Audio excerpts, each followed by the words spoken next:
Hey everyone, so now that you all know, as announced in the last, in my Panama trip review video, now that you all know that we're moving there permanently in a few months, it's time to go over all the changes and consequences that this will have relating to my portfolio or accounts and taxes, etc. So I'll go through all that today because like I've promised you several times, I will continue to remain honest and an open book with all of you.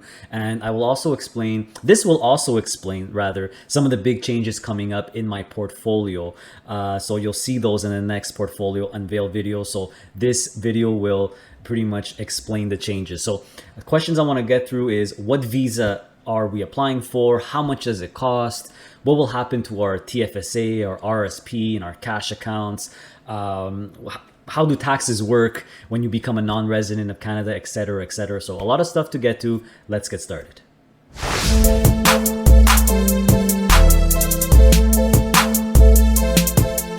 All right, so first things first, in terms of which visa we're applying for in Panama, it's called the Friendly Nations visa. So Canada is on the list of countries that qualify for this Friendly Nations visa. So it's fairly popular, or it was very popular, I should say, because starting last year in August, they actually changed the rules regarding this visa and made it a lot harder to get money-wise, not process-wise, money-wise. So before, all you really needed was $5,000, put it in a Panamanian bank account, and that's it. It was a breeze, but they changed the law. So now they require you to invest 200,000 US dollars into the country for at least 2 years while your visa application is going through. So it does take 2 years to get it. So yeah, it's a pretty big change. So how it works is that you get your temporary residency card fairly quickly and easily within a few months. That's what we've been told. But you need to wait, a full 2 years before you could get your permanent residency card. So during those 2 years, you need to have at least $200,000 invested in the country, so the Panamanian government knows basically you could take care of yourself. So just a quick note on the visas. The pensionado visa, or the retirement visa, is the most popular visa, but we can't qualify for that because of our age and the fact that we don't have a guaranteed government pension of $1,000 a month. So our lawyer told us that 80% of the visas she does are the pensionado visas. Very, very popular for Canadians who are retired and who want to retire to Panama. So going back to that 200,000, now you really have two options. Either you invest $200,000 in a property, so you buy property in Panama, or the second option is to leave the $200,000 basically in a savings account, in a bank account for 2 years in Panama. So one small win though is that in Panama, their savings accounts give you a pretty decent interest of 2.5%. It's not like in Canada where you get nothing, right? So it's not the worst thing in the world. So the decision was very easy for us since we do not want to buy any property. We are we're much more comfortable renting and buying income-oriented funds instead. I'm sure all of you already know this. So besides getting all the paperwork required, which we're working on, that's really the biggest consequence that we'll have to deal with. So 200,000 USD is a lot of money. It's about 260,000 Canadian dollars. So this brings me to the first big change coming up for us. Obviously, we need to come up with that 250,000. Now, some of you might have noticed, if you've been following me meticulously for a really long time, that in the last 3.5 months, I haven't really been investing that much money in the stock market. Now, yes, I have been making changes and swapping many funds in my portfolio in the last couple of months to swap into the all-in-one covered call funds, which of course I love dearly, but I haven't been putting much, if at all, fresh money into the market. This is because sadly, we have been saving and hoarding most of our disposable income, not investing it to save up that 250,000. So 3 months is obviously not enough, nowhere close. So I will personally, I won't have a choice but to sell off about 150 to 180,000 worth of stock, worth of funds in the coming weeks and months. So I will also have to sell my beloved electric car, of course, so that should net us 25,000. So I know it's quite sad. Trust me, no one's more sad about it than me, but it has to be done. So what's my plan for that? Well, first off, I decided not to touch our TFSAs. So this amount will come exclusively from our cash accounts, our non-registered accounts. So the $1,000,000 question, what will I sell? What do I intend on selling? Well, for starters, the remainder of all my single stocks and single REITs. All of them have really big capital gains on them, fortunately. So it should amount to a good 75 to 80K.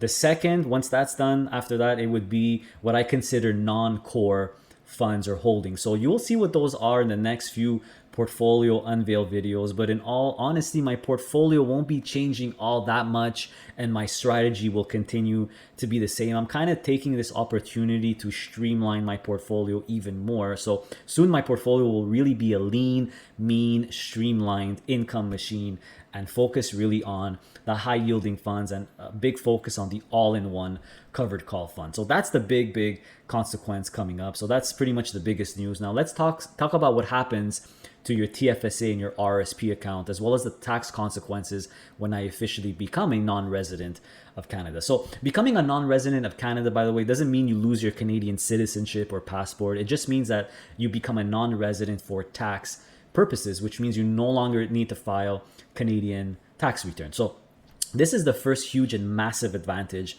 of our move to Panama. Panama, unlike Canada, has a territorial tax system. So only the income you make off Panamanians or in Panama is taxed. In Canada, absolutely everything is taxed, right? So this means that any income generated from our website, YouTube, will be completely tax-free in Panama. So I confirmed with my lawyer that we won't even have to file a tax return in Panama. Simply amazing.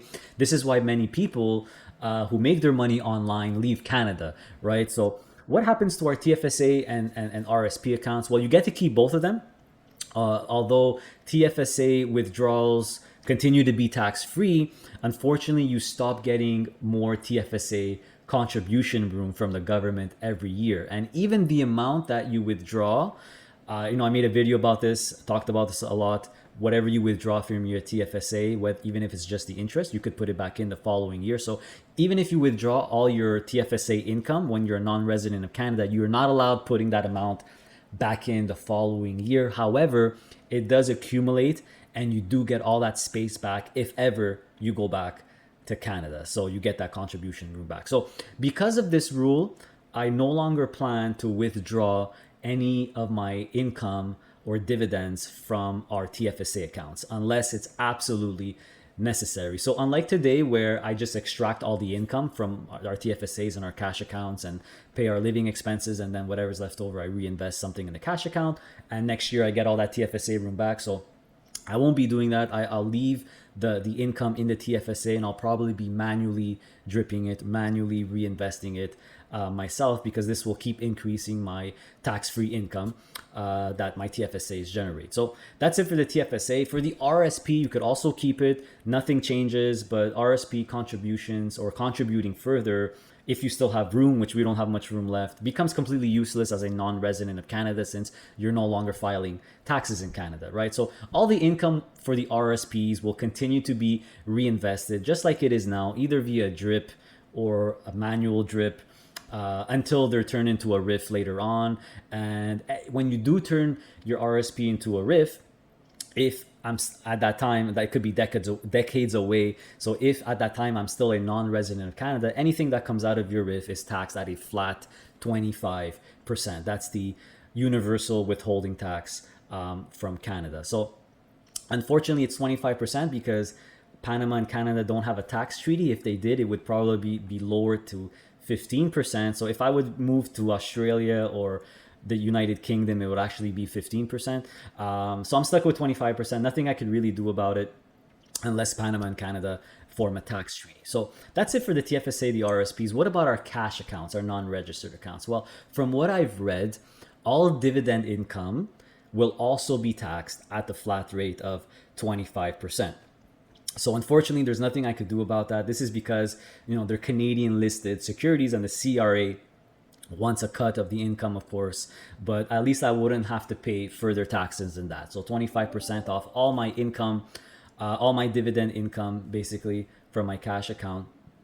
In terms of investing strategy, there's really no change. My plan is to continue investing all my disposable income every single month in Canadian listed funds in our cash account, because the universal withholding tax on US funds, by the way, is 30%, whereas Canada is 25%. So it's only 15% for us Canadians residents because of the tax treaty, right? You got to sign that W8 band, and the 30% becomes 15%. That's why in Canada the US withholding tax is 15%, but it's actually 30%. Many people don't know this. So no changes on that front in terms of investing. I'm still going to stick with Canadian listed funds in the cash account, the TFSA account, and stick with the US listed funds in our RRSP accounts. So that's it for the accounts. Now, you might be asking yourself, why don't you just stay as a Canadian resident and snowbird to Panama every 6 months, right? That's what most people do. Well, it's because we're not most people or follow what most people do. This option doesn't make sense for us because we don't own physical property in Canada and don't want to purchase any, especially now at these crazy prices. So we don't want to be tied down in any way, shape, or form and love the freedom, the flexibility of renting. We simply rather own stocks instead. Much easier. So for us, paying two rents simultaneously doesn't really make sense. So we decided to just move there permanently. Why spend half your time in paradise when you could spend all your time in paradise, right? So for us, it's a no-brainer. So what happens when we get our permanent residency in Panama in 2 years? Well, at that point, we could actually take out that 200,000 US dollars out of the bank account. It's ours. It's unlocked. Basically, the government is okay with you taking that out after 2 years once you get your permanent card. So we'll probably just be investing it as usual. That's our plan. So yes, it's sad that in those 2 years that money will only make 2.5% interest, but hey, it's well worth the sacrifice in our eyes. So now let me just talk quickly about the tax consequences when you leave Canada. And this is just information that from what I read on from accountants and videos on YouTube. So for the CRA, so the Canada Revenue Agency, to actually accept that you're a non-resident of Canada, yes, they actually have to accept it or agree to it. You have to sever all your primary ties to Canada and most of your secondary ties to Canada. So there's primary ties, secondary ties. So I won't get into the details here. There's a lot of YouTube videos you could watch on this if ever you're curious. But basically, you need to file a final tax return. I'm going to have to file a final tax return for 2022 with the CRA, the year you leave Canada. And in there, you need to pay what's called a departure tax. Yep, just another tax to pay in Canada. What else is new? Welcome tax, departure tax. It just never stops in Canada. Basically, this departure tax, you need to declare to the Canadian government and all your assets and pay capital gains tax on them as if you're selling them off on the day you leave Canada. So for us, it basically means that all our holdings in our cash account, in a non-registered account, they're going to be taxed as if we've sold them all, even though we haven't sold them, right? So there's going to be big capital gains tax bill. So we will be selling a lot of stuff in our cash account already. Like we discussed, we need to access $250,000, but the rest, even though we won't be selling it, will be taxed as if we sold everything. So in summary, all of our unrealized capital gains in our non-registered accounts, TFSA RRSP is fine, it's just the cash account, will become realized capital gains as far as the Canadian government is concerned. So this is a pretty big implication for us because like I show you guys every month, we're up overall on most of our investments in our cash account. So I estimate that there will be about 100,000 to 120,000 in capital gains to declare. And as we know, half of capital gains are taxed in Canada. So that's about 50 to 60K. So I would estimate that we're looking at a tax bill of about 15 to 20,000 on that. But you are allowed to make one final RRSP contribution to offset that amount. And luckily we have the RRSP room left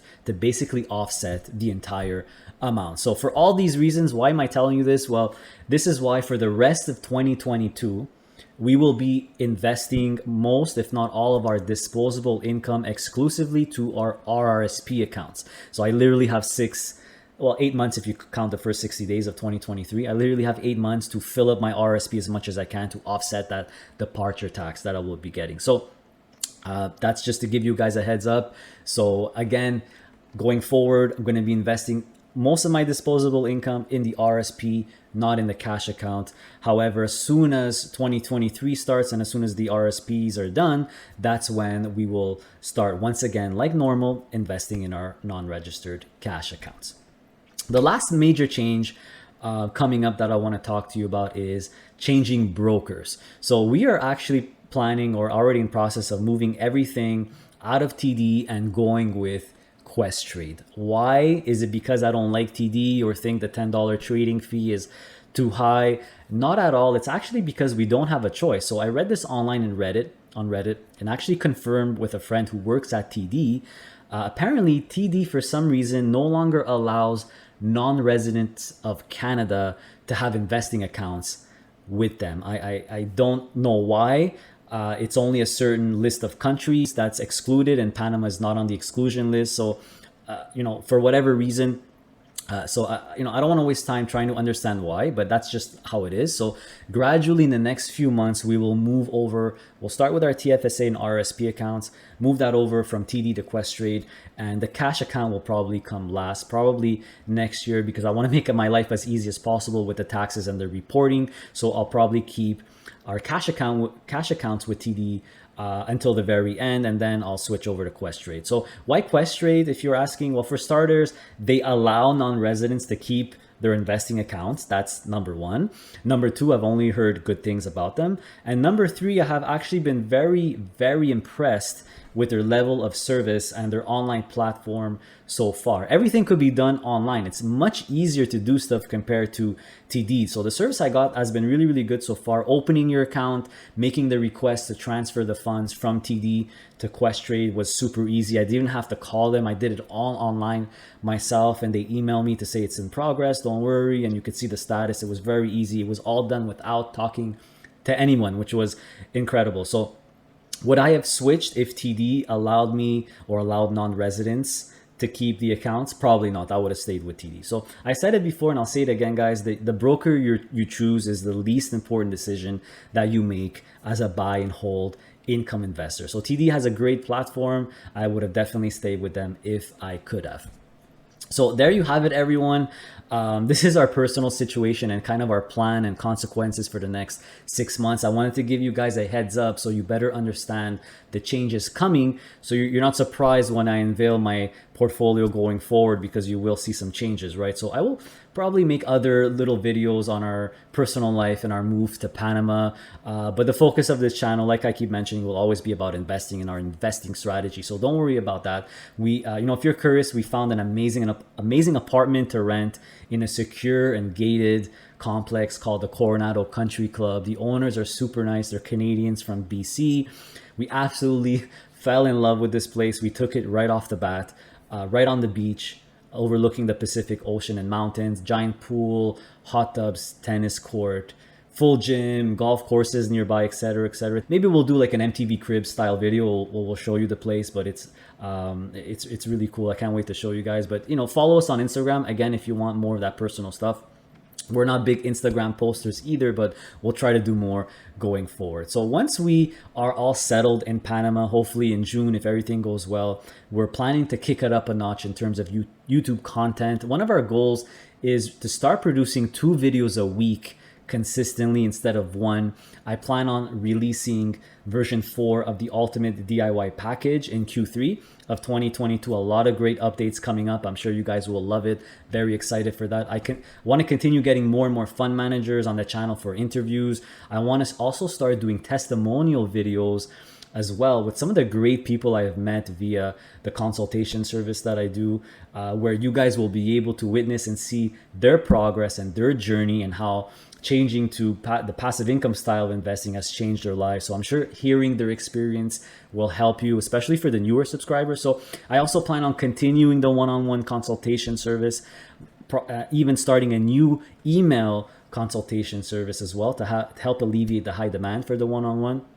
And like I mentioned already, I met with Brandon Beavis recently about partnering up with him and other financial Canadian YouTubers to be part of his platform he's building. So I'll be exploring that with him in June. So very, very excited about the future of the channel. I hope you are too. The mission of the channel, my mission will always be the same. It's to help everyday regular people to invest on their own in order to build a passive income stream to enhance their quality of life and become financially independent. That will never change. Thank you so much for watching, guys. I really appreciate it. Please show your appreciation by hitting that like button. It helps the channel grow. It's free for you. It's a win-win. It takes 2 seconds. I would really appreciate it. Also, consider subscribing if you like this type of content. My channel is all about investing for maximum passive income. So please subscribe. Hit that little bell button as well so you're notified whenever a new video comes out. You don't want to miss my upcoming content. And of course, make sure to visit our website, passiveincomeinvesting.ca. That's where you could purchase and sign up for my digital product, the ultimate DIY investing package, which is on version 3 right now. So I'm very proud of this product. I'm very proud of this package. It comes with lifetime updates, so you only have to buy it once. And when you do, you will have all the next updates for free. And I do plan on making version 4, coming out with version 4 in Q3 of 2022. So that package will help you invest on your own. Basically, it has lists of funds, ETFs, closed-end funds, split funds, as well as a lot of sample portfolios. I have sample portfolios for Canadians and Americans, and tailored to different investing needs, not just income like I do, but also growth, also dividend. There's low risk income, aggressive income. So it's a very, very cool product to really help you build your own portfolio. That's really what it's designed for. So make sure to pick it up if you haven't already purchased it. And of course, there's also a bunch of free tools and resources on my website at the top right, free tools and resources.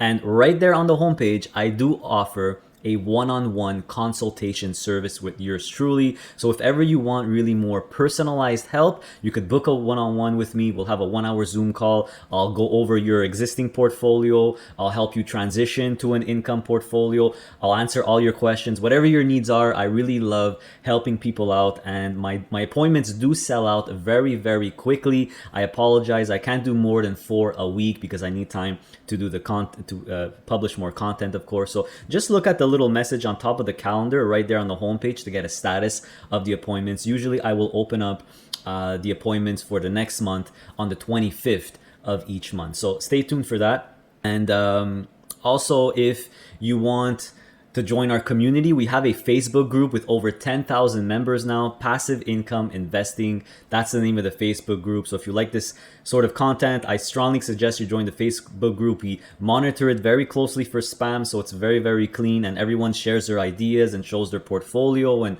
the income they're making every month. It's very, very exciting that the community is growing. So make sure to join us on Facebook. We're also on Instagram. So Instagram, make sure to follow us if you want a little bit more personal content on our life, including our move to Panama. So if you want a little bit more personalized content to us, you could always follow us on Instagram. So the mission of this channel, my mission, will never change. It will always be the same, everyone. It's to help everyday, normal, regular people invest on their own, to do it yourself investing, so they could build their own stream of passive income and enhance their quality of life and eventually become financially free, financially independent like us. So with that, take care, guys. Make sure to stay healthy, stay safe, and of course, stay passive. See you next time.